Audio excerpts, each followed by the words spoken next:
Langsung Nabi membuat piagam kota Madinah.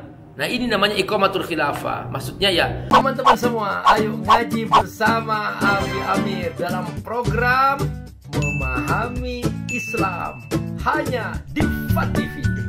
Ar-Rahman 'allamal Qur'an, khalaqal insan, 'allamahul bayan. Jangan lupa donasi untuk keberlangsungan FAT TV ini. Insya Allah semua yang Anda donasikan Allah akan mengganti dengan lipat ganda, karena di sini Anda beramal jariah. Ayo bergabung dalam dakwah FAT TV. Semoga Allah berkahi.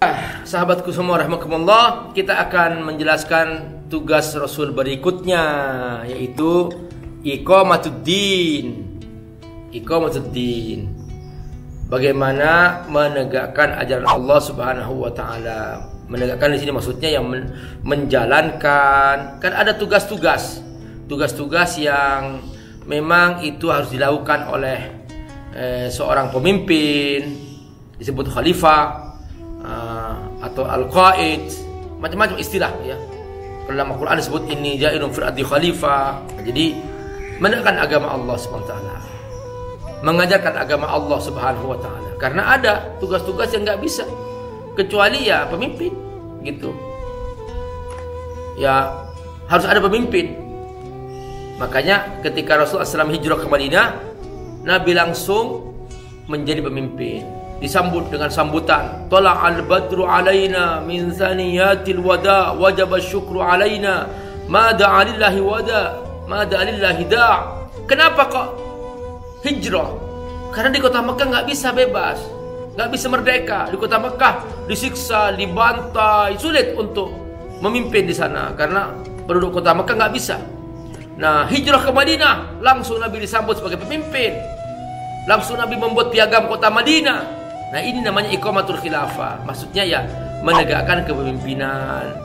Jadi harus ada pemimpinnya supaya kita bisa merdeka, tidak terus dipersulit. Mau sholat dipersulit, mau ibadah dipersulit. Jadi begitu. Ini namanya iqamatul khilafah. Kita menegakkan kepemimpinan, ya. Seperti itu, saudara-saudara. Jadi kalau kita tanpa pemimpin, tanpa negara, kita sulit, nggak bisa ngapa-ngapain.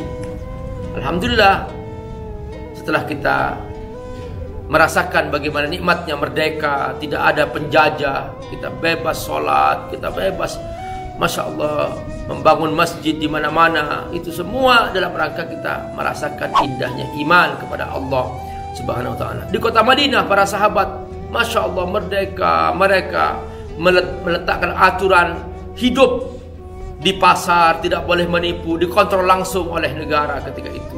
Nabi langsung mengontrol, keliling ke pasar, melihat orang-orang, para pedagang, apa yang terjadi, ada penipuan enggak. Begitu ternyata ada penipuan di kota Madinah, di pasar-pasar. Ada orang kalau berdagang menggunakan dua timbangan. Kalau dia membeli barang dari orang lain pakai timbangan yang curang supaya kurang timbangannya. Kalau dia menjual barang, dia pakai timbangan yang curang supaya kurang hak orang lain itu. Allah turunkan surah Al-Mutaffifin, wailul mutaffifin. Jadi mereka punya dua timbangan. Timbangan satunya yaitu timbangan yang benar. Kalau dia beli barang dari orang lain pakai timbangan yang benar supaya dia dapat haknya. Tapi ketika dia menjual barang pakai timbangan yang salah supaya orang lain berkurang haknya, berkurang 2 on, berkurang 1 kilo, berkurang begitu. Nah, Allah turunkan ancaman wailul lil mutaffifin, masuk neraka orang yang menipu timbangan dan seterusnya. Ini semua tugasnya siapa? Pemimpin. Ini makna iqamatul khilafah. Yang kedua adalah binaur rijal, yaitu membangun basis sosial, membangun basis masyarakat, membangun kekuatan sosial. Nah, itulah di kota Madinah. Maka di kota Madinah ada Nabi sebagai pemimpinnya, ada pembantu-pembantu Nabi, ada Abu Bakar, ada Umar, ada Utsman, ada Ali, masya Allah di situ ada sahabat-sahabat sebagai pembantu, ada pasukan-pasukannya, masya Allah. Makanya begitu ditantang oleh orang kafir Mekah untuk berperang, ditantang, dilawan di medan Badar, terjadilah perang Badar.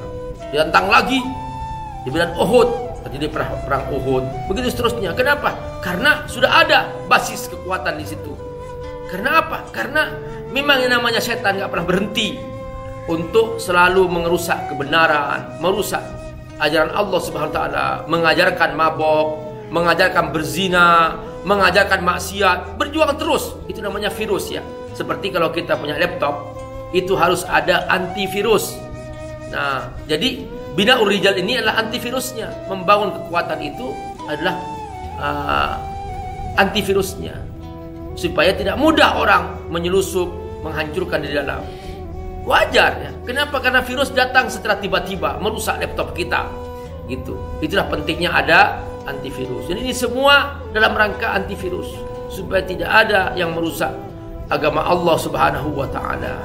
Sebab benar-benar kita setiap saat diajarin doa, a'udzubillahi minasyaitonirrajim. Ya Allah, lindungi aku dari setan ya Allah.